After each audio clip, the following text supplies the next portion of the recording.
Okay. Hello there. Very good morning and welcome to your morning update from the People's Progressive Party Civic. I'm your host, Eddie Lane. I'm joined this morning by former Attorney General Anil Nandlall and former Member of Parliament Joe Hamilton. Anil, Joe, good morning and welcome to the Hi, show. Eddie. Good morning and good morning to your viewers. Good morning. All right. Nandlall, good morning. Morning, Joe. Good morning. Pulauri, Joe. So what I want to do, Anil, I want to start with you.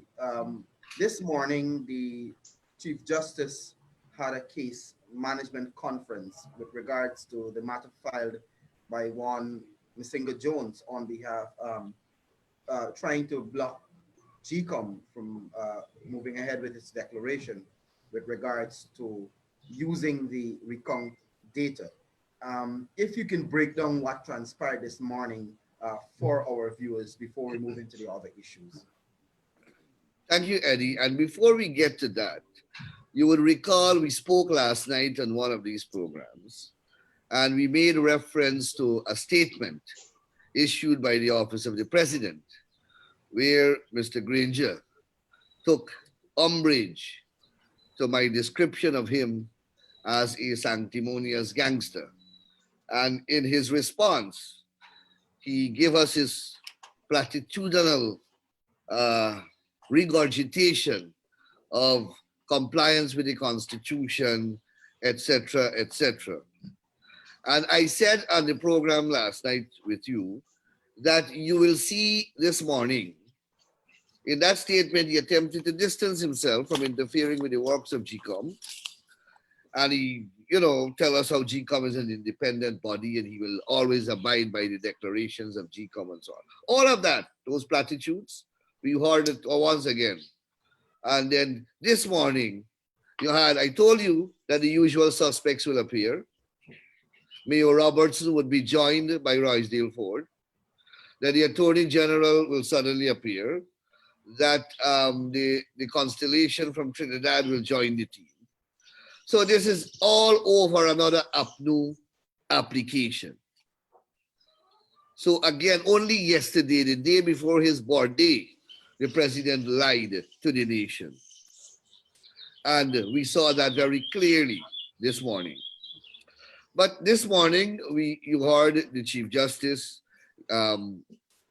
First thing, she took appearances from the persons representing the various parties named in the proceedings. So we had Messenger Jones, lawyer, entering appearance, lawyers.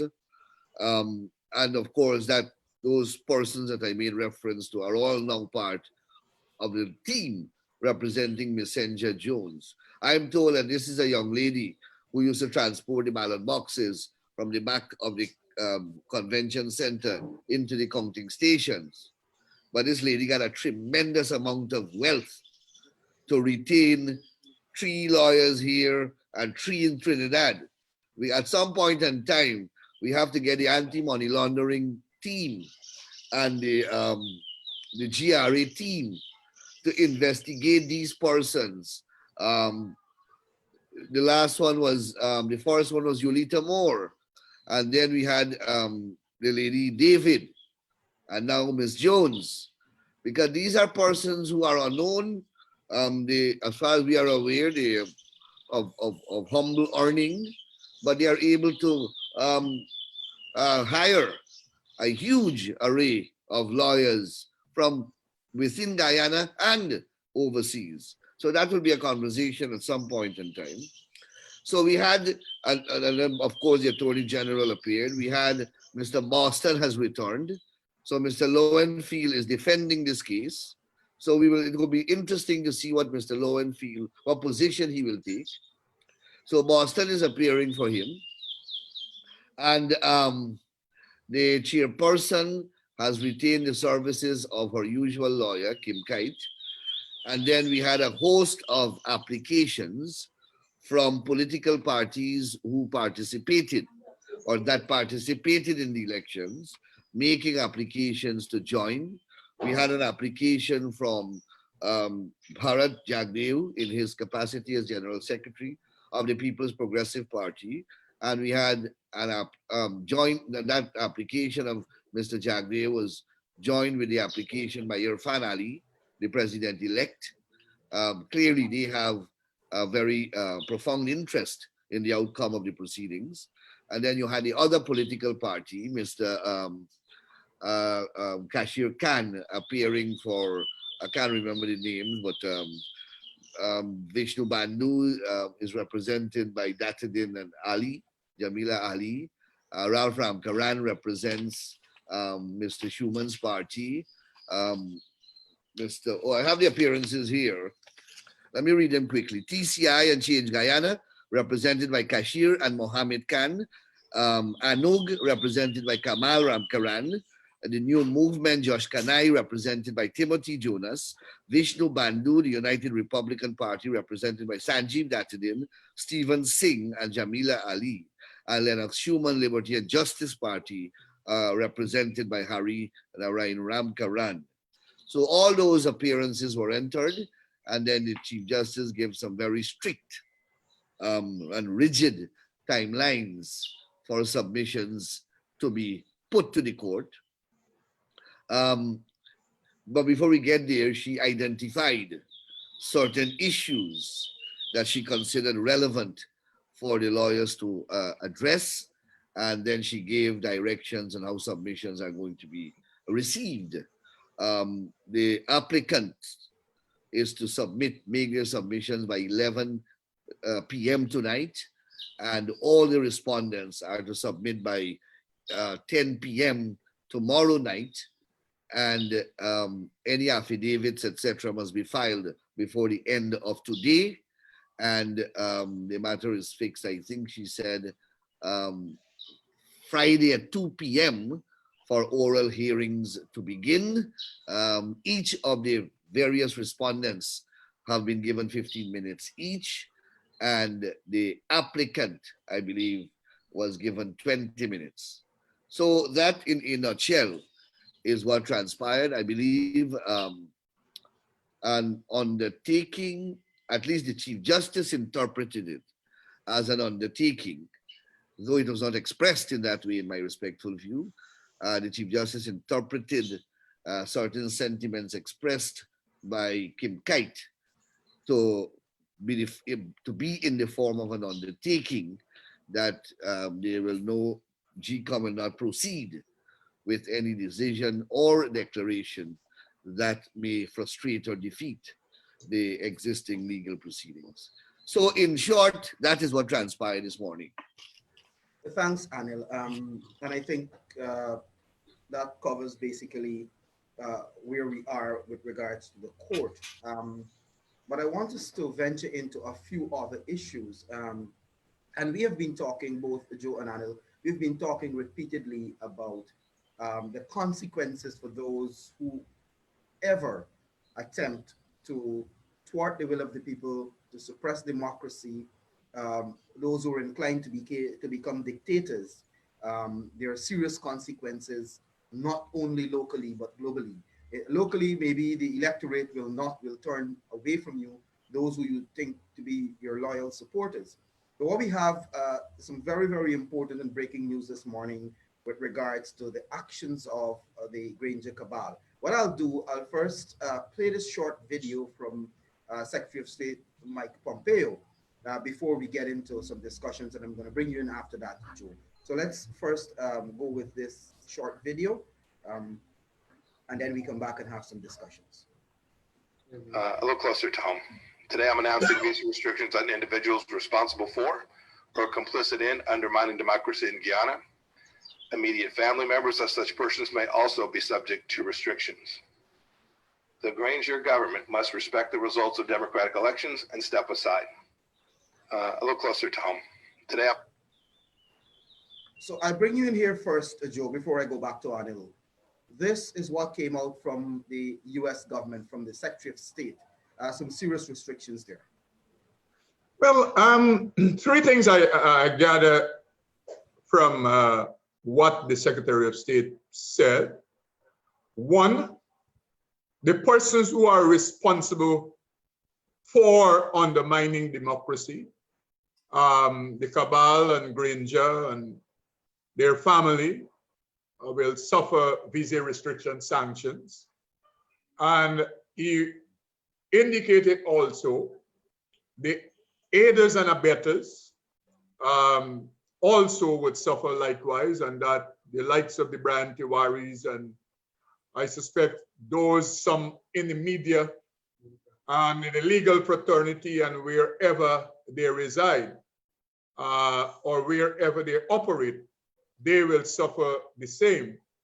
And thirdly, is that the American government, through its Secretary of State, is calling on the Granger government to step aside. And so those are the three important elements. Oh, you will recall that some weeks ago, and I think Anil had mentioned it, Ram Jatan was on a radio station in Trinidad, where he basically suggested to the interview that the Americans and whoever, they were bluffing, because he basically said these threats of sanctions, he saw them just as threats. But the fact is, we have moved today, at least, beyond threats. I suspect that the American government and the other countries and the organization, they really thought that by Monday afternoon, we would have had a declaration and a move to swear in President-elect Irfan Ali. I suspect they really thought so, like all Guyanese, because we thought that Saturday, after the clear instructions given to Lowenfield by the chair, Monday, this meeting would have reported that he submitted the declarations from the recount, and therefore the man who is deemed president based on 233,000 odd votes, the instrument would be prepared for him to be sworn in. But everyone was disappointed, and therefore we moved to another stage. And no more, based on the Secretary of State language, they don't blame GCOM. They have put everything that is happening at the moment at the feet of David Granger, and therefore they are saying, you are an impediment and you must step aside and allow for the new government to be installed. That is where we're at, and I suspect before the days has ended, you would see the other countries, the British, the Canadians, and the European, and so indicating the same, because normally that is how these things go. Once the Americans start the ball bowling, you would see the other governments also indicating the same. So I am predicting that by this evening, we will have more actors, international actors, issuing the same type of restrictions on the Granger cabal. Anil, I bring you in here. I think we spoke briefly about this last night. You alluded to the fact that these are some of the implications. Last night, Eddie, I lamented emphatically on the fact that these sanctions were promised and they were not forthcoming, and that persons were beginning to lose confidence in these promises that were being made without them being any implementation. And then on the other hand, the miscreants were becoming even bolder because of the non-implementation of these promises. And I made that strident appeal last night for the sanctions to come now. Perhaps Mr. Pompeo listened to us, for all you know, because already this morning he delivered on his long promise. No one can be surprised. These sanctions were in the making a long time ago and were long overdue, and those against whom they are imposed well deserve it. They earned it. We can't be envious of that. You know, these people have worked hard to get these things imposed upon them. I have never seen persons work so dedicatedly and so determinedly to have their visas revoked. to How get can you punishment. deny them that privilege? Let them enjoy this moment. Let them enjoy this moment. They work tirelessly for it. Look, when you look at what we have been saying over and over again. You know, people call me in America, they say, Anil, sometimes you don't fed up talking the same thing. We have been saying all the time that we live in a global village, that the world has changed. Authoritarianism, political dictatorship, violation of the rule of law, trampling upon doctrines of democracy will not be tolerated in this hemisphere anymore. That sanctions will come personally and they will come nationally. And you know, the supporters of APNU, the leaders, because the sanctions were a little late, they started to poke fun at the people. They started to hurl abuses. Look at the level of vilification, vitriol, and abuse that they have hurled at these diplomats and these international agencies, making racial allegations against them, taking insular position, chasing them out of our country, pleading sovereignty, you know, all these things just because they're not getting their way to steal the government and rig an election. So, Eddie, these sanctions were long overdue, and they are going to come in this manner. I have no doubt that this is not the complete package. I mean, these people work hard and deserve far more than mere visa restrictions. And I like how the Americans call it visa restrictions, traveling restrictions. So I agree with Joe. These countries normally act in alphabetical order. So the Americans go first, they're the A. The B will come second, C, and then the D. That's how they normally do it. So you will expect that to unfold. And hopefully, it doesn't, it can have two consequences. One of two consequences. One, it can bring these people who are on a path towards madness back to reality and to their senses, or it can drive them further down the road to insanity. We will have to wait and see the impact. But normally, the greater the wrong, the greater the wrong, the greater the punishment. So let us see if travel restrictions do not achieve the objective, and then they will have to take it to the other step, which will involve the freezing of assets and bank accounts, and then confiscation of assets, and finally perhaps physical invasion. Because these are the types of steps that are available to the international community. You would recall, I don't think a lot of people appreciate the magnitude of this matter being now at the Permanent Council of the OAS and the Permanent Council of the United Nations. When it reaches those levels in these organizations, it is at that place where you take the most extreme measures available under the international conventions that we have signed on to. So Guyana can't complain. When you sign on to these international treaties, under international law and under the Committee of Nations, you sign and you pledge to bind yourselves. So when they start to activate against you, there is no place to run. And I believe the last place that they took the extreme measure in was in Bolivia, when they sent a notice, get out, behave or get out, something like that, within 48 hours, or we will come for you. And they came for him. So those who are listening to us and who may be precariously in this conundrum that they have placed themselves in would be well advised to look at the array of sanctions that would normally come post travel restrictions, so that they can understand and appreciate the dangers to which they are exposed, if they care.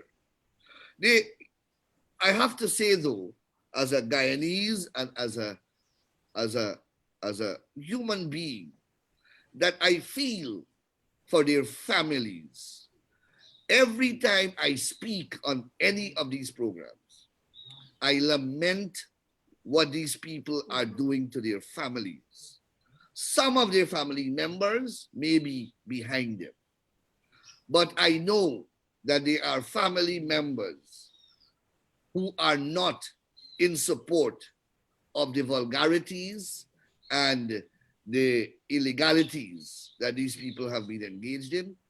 And those are the family members who will have to face the consequences, including children who may be at universities overseas, including the United States, and may have to terminate their scholarships and their studies, waste a lot of money and waste a lot of sacrifices, and come back here, be sent back here, and they may not have even approved what these miscreants here have been doing. So, but so be it. They were warned. Look at the length of time that they were given, and they still persisted. So if they don't care for their own family, and they are prepared to expose their own family to this kind of sanctions, well, then who are we? Who are we to say anything about it? But Anil, I may share a little bit of a different view from you with regards to family members. While I understand what you're saying, and I don't know how you stand on this, Joe, but all these persons who may be affected have been silent for the past 4 months, save and except a few of them. The only relative that I've seen coming out is Mr. Gaskin, the son-in-law of David Granger. All the others sat silently and accepted it. We haven't seen the First Lady basically endorsing the position taken by Mr. Granger. So they too are complicit in this process. What are your thoughts, Joe? No, in that regard, I agree with you. Whilst I am sympathetic in some regard based on the point Anil raised. Well, somewhere in the scriptures it records about the sins of the father is going to fall on the generations, and therefore that's what we have. And whilst I can understand what Anil is saying, the fact is, most, if not all of these people are adults. They're not minors, and they have a mouth and a voice. And if they don't want to be bundled up as a miscreant like their parents, then they should have spoken up and out. They had enough time. So that is how I would see it. You had your opportunity, like Gaskin did, to speak.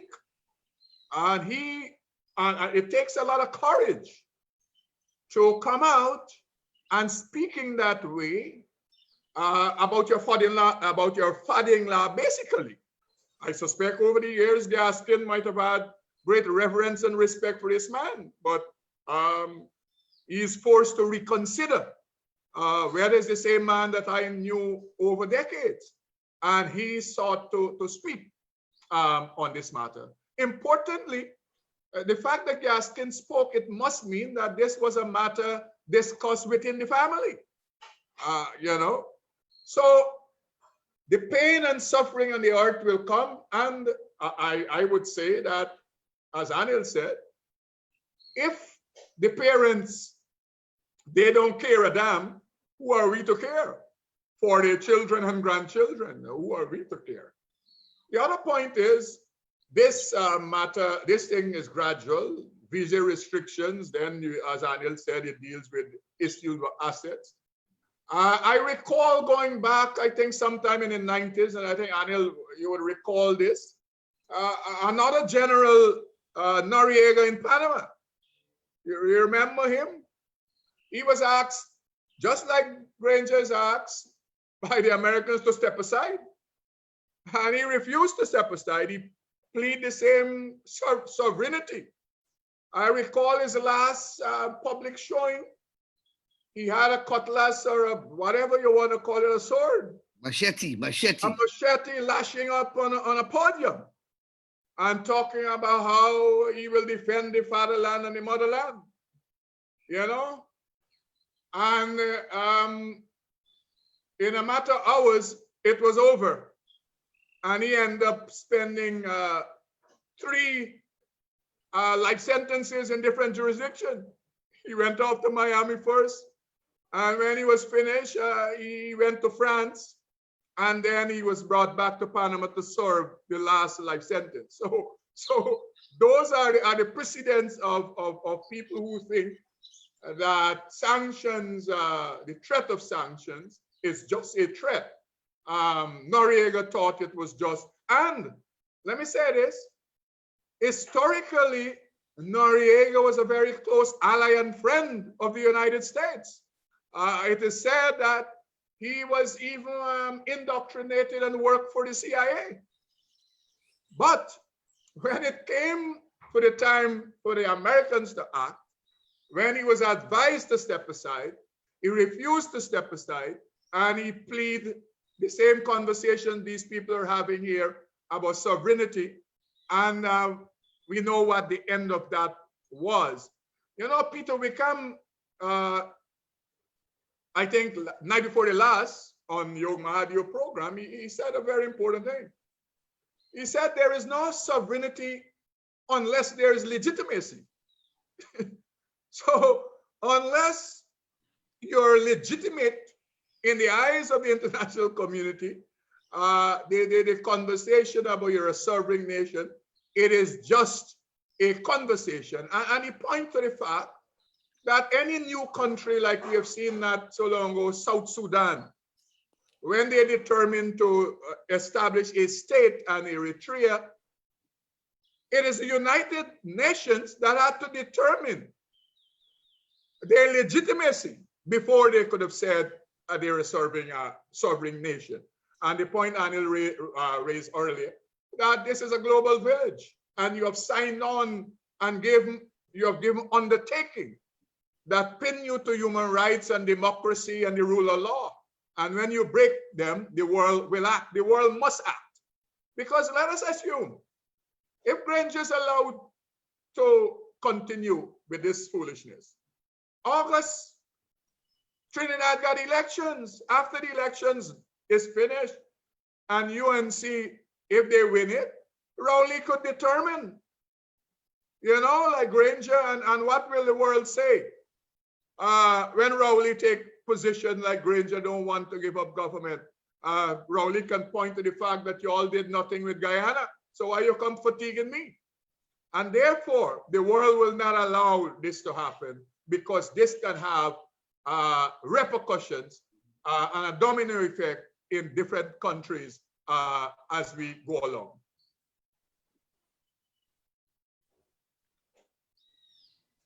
Thank you very much, Joe. Your closing comments, Anil, as we wrap this up. Well, I still, Eddie, every time I listen to or I participate in one of these programs and I hear it from another voice, I keep saying it too, but every time I hear it, like how I heard it from Joe Hamilton just now, I cannot fathom and process in my head and in my mind how these guys persuaded themselves that they can pull this thing off. If at some point in time I got to get onto one of them, I know many of them personally, and Joe, you and I will have to sit down one day with one of these, one of the intellectual authors. They're just interjecting their medical technology now that you can do brain scans. I want them to tell me how they had planned to pull this thing off. You know, I want to know, you know, if they really think.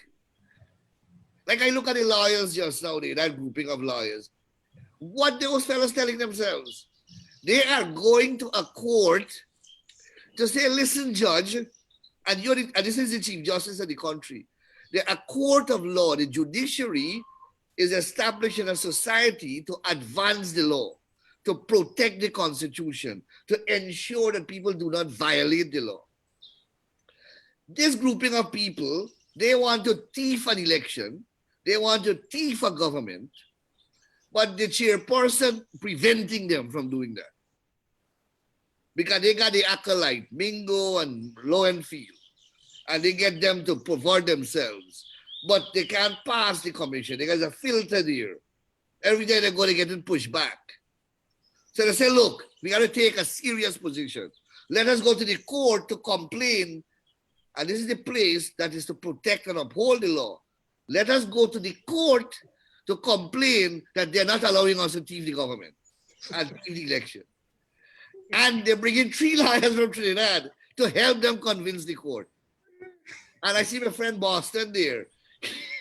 He will argue that Lowenfield must be allowed to prepare a report that doesn't reflect the election results. That Lowenfield has that power. That's what Boston, I believe, will plan to argue. You want to know how wide is this net? How many mad people are covered and caught in this net? It's getting wider every day. But let me close by telling you that Joe spoke at length about sovereignty. And sovereignty is not a loose term, you know. Sovereignty is a legal concept. This is our constitution. Our constitution says at Article 9, sovereignty belongs to the people. So let's pause there. Sovereignty didn't belong to any political party. It belongs to the people of Guyana. All the people, not one set. And it goes on. Who exercise it through their representatives and the democratic organs established by or under this constitution. Full stop.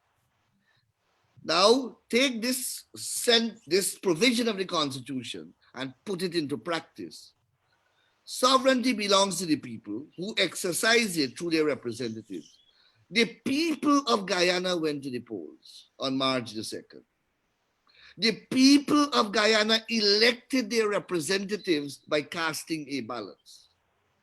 And they did so by utilizing the democratic organs, meaning the electoral process established by this constitution.